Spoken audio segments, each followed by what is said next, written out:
Live.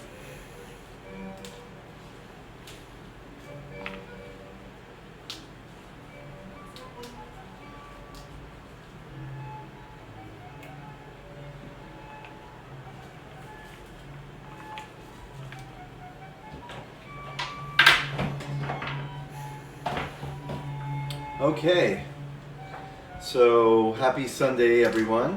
I know I've been doing a lot of cooking live, and as you know, I love to cook. I am a certified chef, but I'm kind of a person that loves to do. I mean, cooking is one of those things, it's art, right? So wherever you apply your energy, wherever you apply your vision, it could be food, it could be painting, it could be flower arranging, it could be dealing with, you know, animals, whatever your passion or where your energy is where you can make beautiful things happen. So those of you who know me as Chef Jaime, yes, I am a chef, but I'm also a designer. I design interiors. I've done some really famous interiors that I can't talk about, but I also love anything to do with home decor, jewelry, fragrance.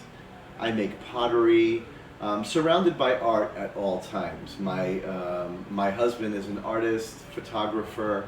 I've always been attracted to everything related to beauty. So one of my biggest passions, and I think I got it early on from my mom, and maybe it's just because I'm a passionate Pisces, I don't know.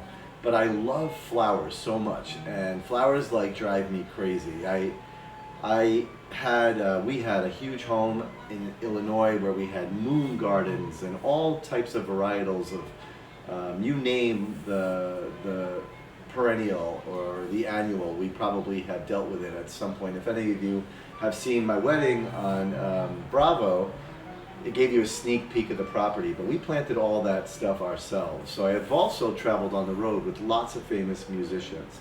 Some of them I can't talk about, there's confidentiality agreements, but let's just say I've traveled with the best of them. So a lot of them required beautiful dressing rooms.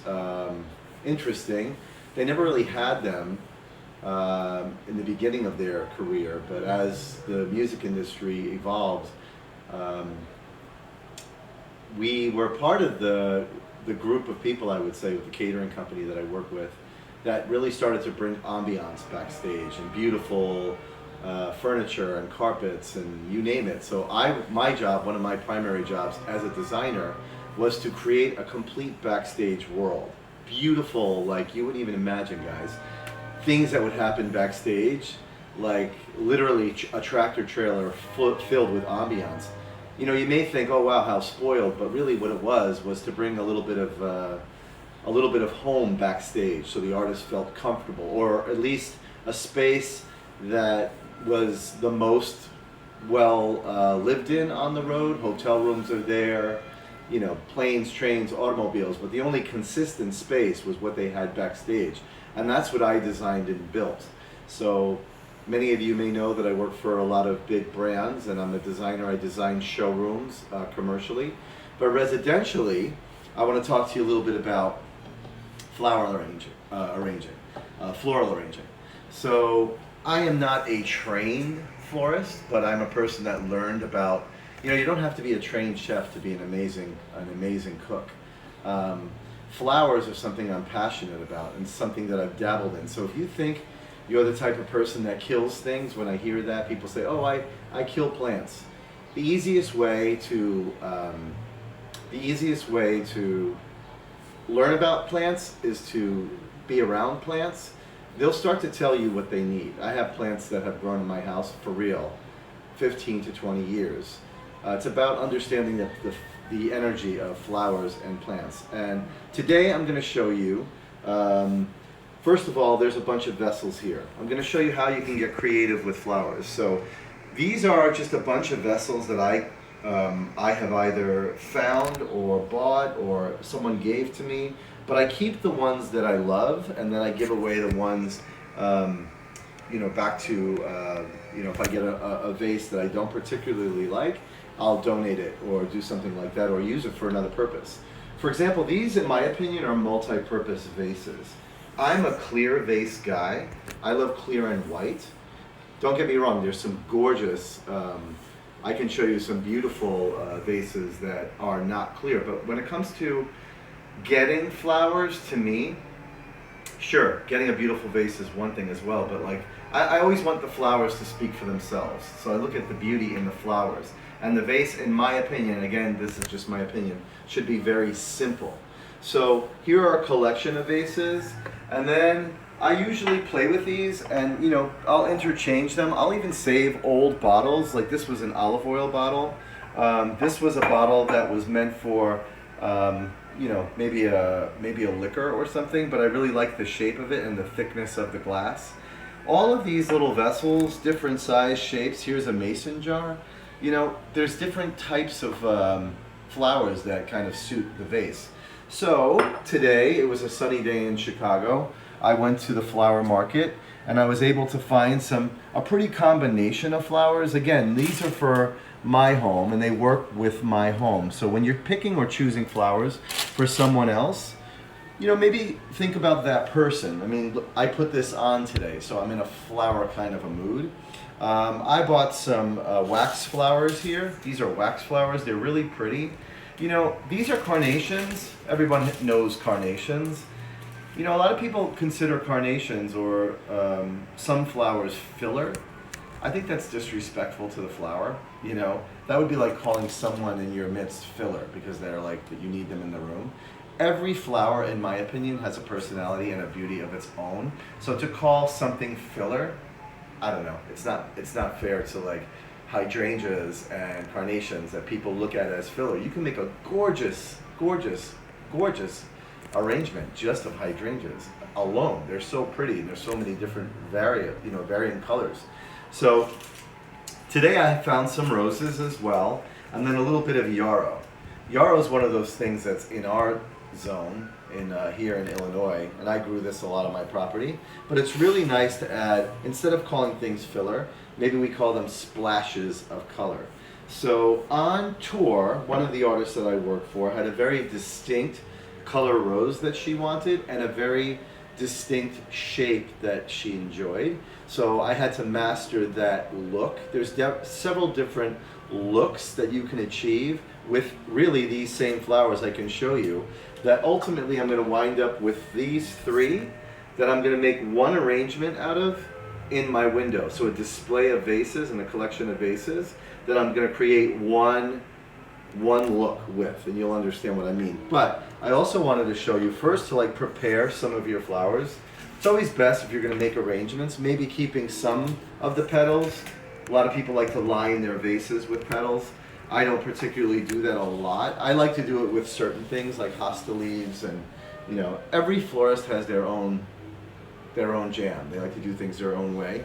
So I've got my roses cleaned and I took them off. I also like to give, you know, the stem a little bit of a tap. It kind of opens up the path for some water. So not to crush them, but just give them a little bit of a tap. It helps the flow of water. Don't forget, we've taken away their root system when we've cut them. So it helps to like tap up a little bit of freedom for the water to meet the source here. So this is my color palette today. And again, I'm going to show you different things. The way I used to do it on the road, especially when you're designing roses, you always use your fingers are really, you know, placeholders for flowers. So if you're creating a ball, so to speak, you know, it's always important to remember and look at, in your mind, kind of have the shape that you're going for in your mind first. And sometimes there's like a haphazard no shape, like a more wild look. This what I'm showing you right now is what I used to do on the road. So you would layer in your flowers and always be looking at what this is going to look like, let's say from above. And you can see I've already naturally started to take shape. That's just the way I manipulate the lengths of the stems behind me. So as you see, I'm just looking at it like a painting, and then I can use my hands to shape as well. As long as I have a loose grasp on my stems, I can pull these up and push them down and pound them through. But as you can see here, I'm already designing a really pretty shape and filtering in these little spotlights, right? Remember, we're not calling them filler. We're calling them little spotlights of color. And then if you wanted to give it some depth and dimension, there's ways you can use other floral and just filter it in between the spaces. This is already looking so pretty. And all I'm doing is allowing myself to be free, right? That's the other thing. Don't stress out when you do this. Kind of allow yourself to just think pretty, right? When you're doing this, you want to think pretty. You all know what pretty looks like. So here I have this little shape right here, and you can see how it's like rounded, right? So I would then take a piece of tie, and I would tie them at the, not too tight to like, again, strangle them. It's all about freedom, but you want there to be just a tiny bit of movement. And then I would cut them down to accommodate, let's say it was, I'm going to keep it classy. Say I wanted this vase. I would look at like how long of a stem, probably 2 to 3 inch, and then I would put that inside something like this. You can also make, look at and study the shape of your vase before you start the arrangement. Always look at like, okay, I know that I can't fit a lot of stems in here, right? So I'm not going to make a giant arrangement and try to jam it in this hole.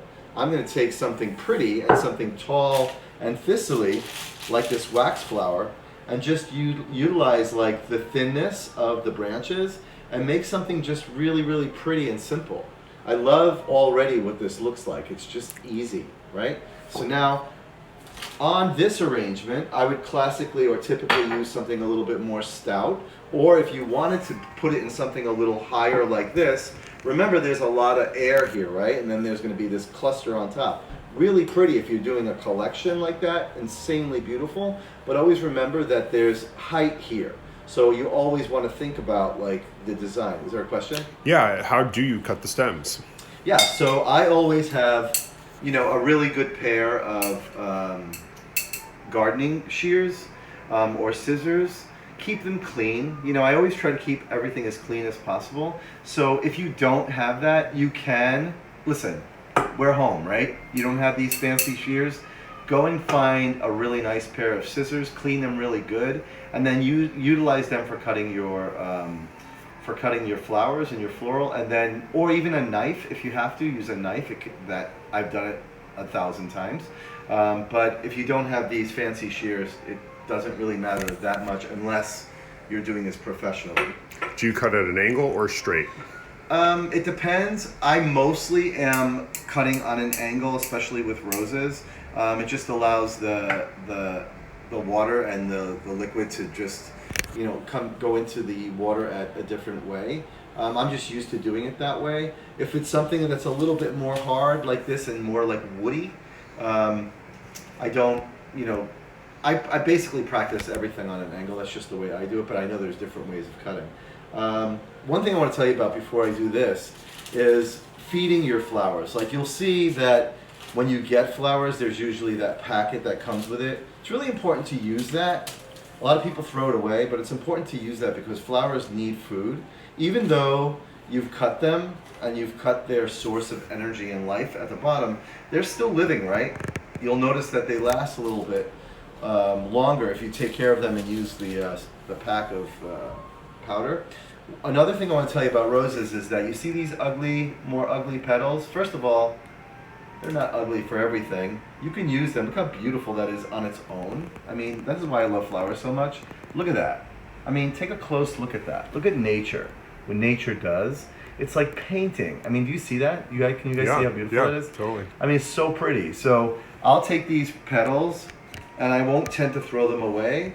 Maybe I'll use them for another purpose, like, I don't know, a bath, or but they're just pretty on their own. You could use them for art. I mean, it's a shame to throw them away. What you want to do is you want to get a nice clean look on your rose, and then you cut your stems on an angle. So one thing I want to talk to you about, again, getting back to, is food. If you don't have that packet, you can make your own.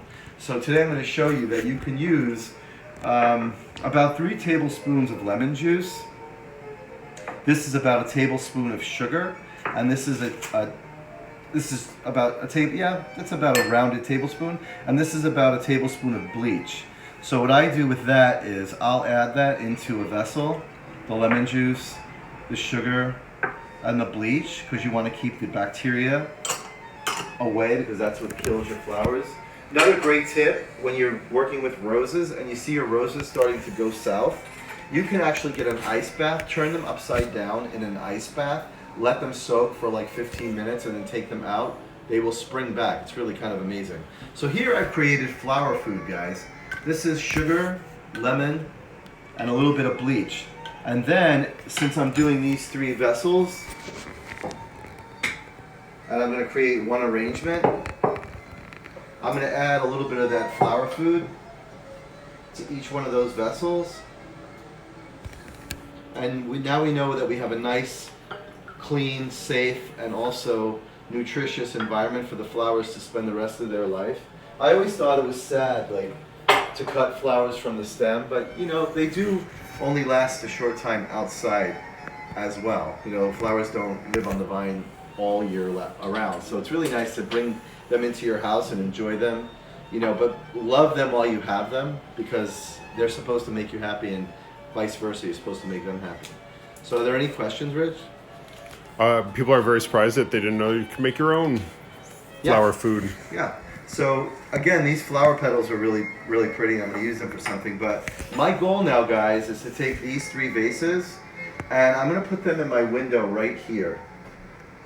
So consider the vase, right? Consider what you're doing. So if I look at this and I think, okay, these are really pretty in that window on their own. I always look at like everything around. So I have these pots hanging here, and this is basically my stage for these flowers. So if I was going to do something really short and tight right here, I wouldn't get a lot of like impact. It'd be pretty if I was washing my dishes, but from a distance, I wouldn't get a lot of floral color impact.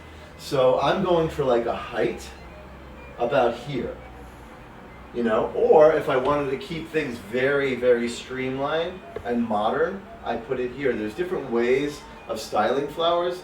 So I know what I like. So I'm going to take my flowers and I'm going to take the stem and I'm going to look at my height of my flowers. And I already know that I also want these to be varying.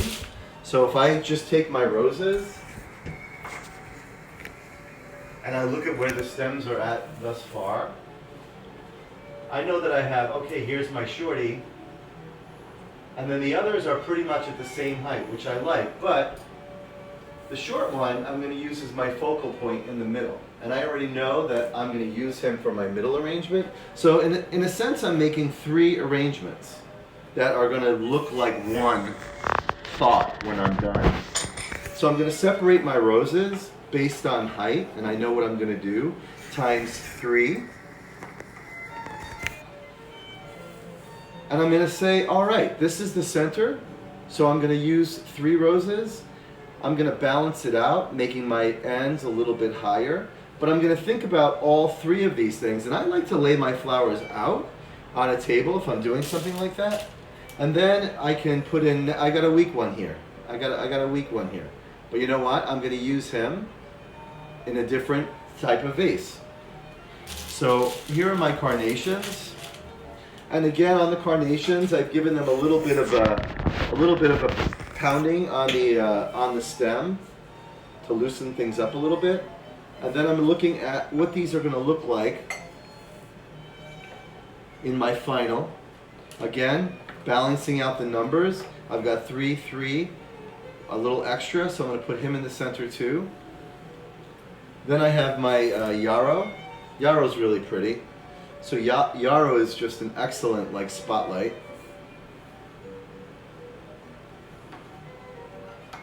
And then I have 2 extra, and I'm going to put them on the ends. So already you can see that these are starting to take shape. And then I have my wax flower. So when I look at my wax flower, it could be any flower, right, that you choose.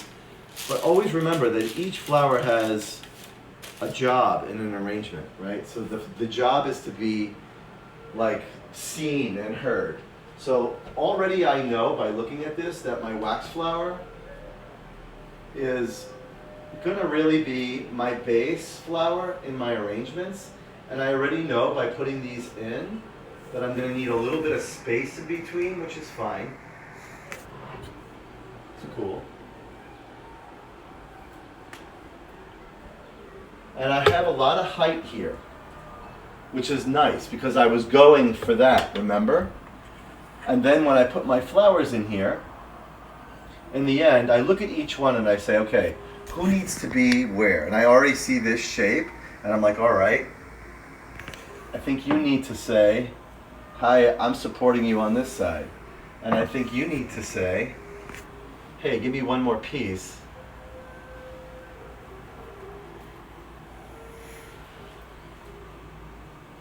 Because you neglected me over here.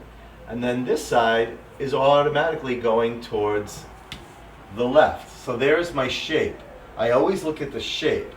So this is like a really nice shape here. And then I'll take my other flowers. Unfortunately, I have a sink. And I take my scissors. And then I start to design. I already know that this is my centerpiece. So then I start to design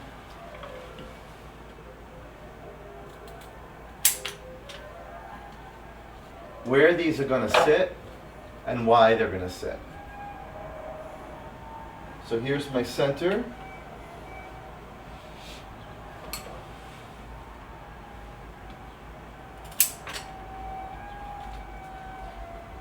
I want the pink roses to sort of flank. Or maybe not. Now I just changed my mind. I'm going to cut him a little bit shorter, or her, and bring it down. Already you start to see shape happening. It's my goal. And then I have the carnation.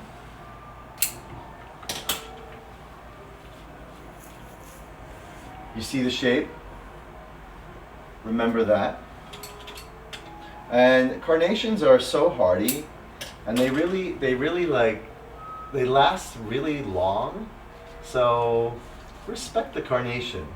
They're hard workers and they last, right? We need that today. All right, and then I have my yarrow. So where I'm going with this, y'all, is I'm trying to create a little bit of movement. Now, the other thing about floral is that they're meant to be outside and they're meant to catch the light. Like, look how pretty that yarrow looks when you actually have spotlight on it versus no sun. So I know at this point in the day, at 11:45 Chicago time, that sun is going to hit this arrangement really pretty and actually cast a little bit of light. Now I know I go deep, guys, but this is how I think. I always want to enjoy these flowers, so I look at what they look like at different types and times of the day. And I know tomorrow, if I'm washing dishes here at noon, this is going to look really pretty because the light is shining down on that arrangement. All right, so I've got two more arrangements to go. Now the middle one has the most flowers. So that's really your focal point, right? The others matter so much, but they're really concentrated in the middle. And because I don't have that many flowers for my other arrangement, I almost want to think about like making this the singer front line, front of the house here, and then these are the backup singers. The Beyonce to the... Yes, this is Beyonce. And unfortunately, I don't know the other girls' names. You might. Kelly and Michelle. Okay, this is Kelly and Michelle. That is hilarious, number one, first and foremost. Hilarious. A little humor while you're making flower arrangements always works. But I'm looking at the design. I'm also knowing that these are lighter, so I want there to be a lot of air in between the flowers. Again, I want to catch that light, right? And I see that the light is happening in the back there. Guys, copy that as in the front. There's my spotlight, so I'm going to go, all right, yarrow, you get to go back there.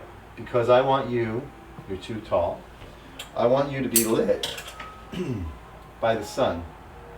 You see how pretty that is? It brings a spotlight back there and a little bit of like flow here.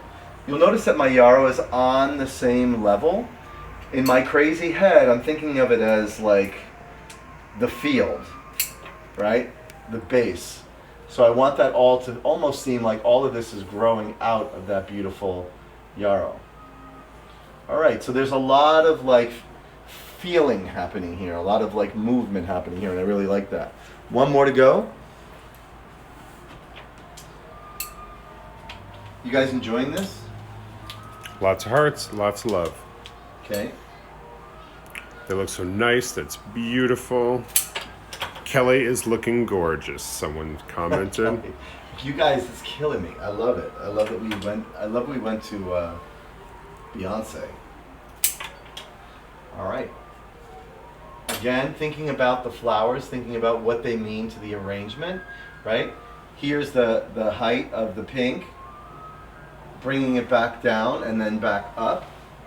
I feel like this guy has to be a little bit lower.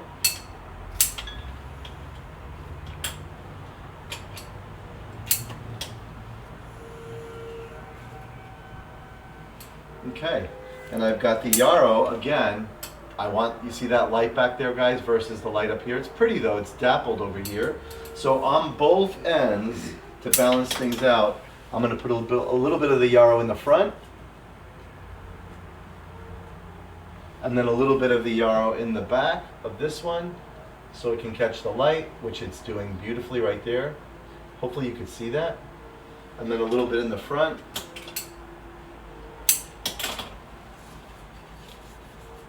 So when you're arranging flowers, don't just jam them in a, don't just jam them in a jar and say, oh, great, flowers.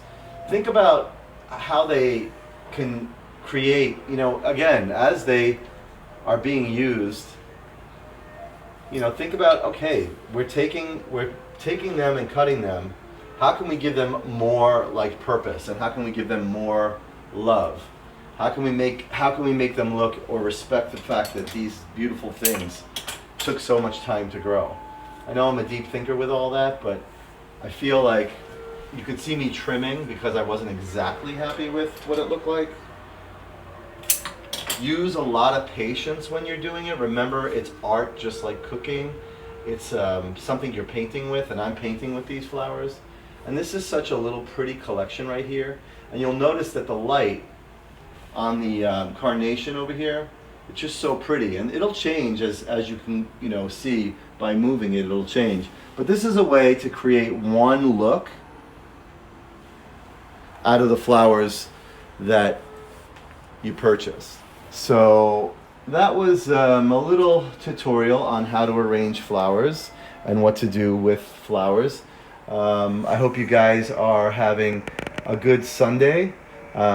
I am going to obsess, and I know I'm going to shorten this one because I want these at the same height, but I'll do that after the video. This has to come down a little bit because it's a little too, or I can just simply trim it,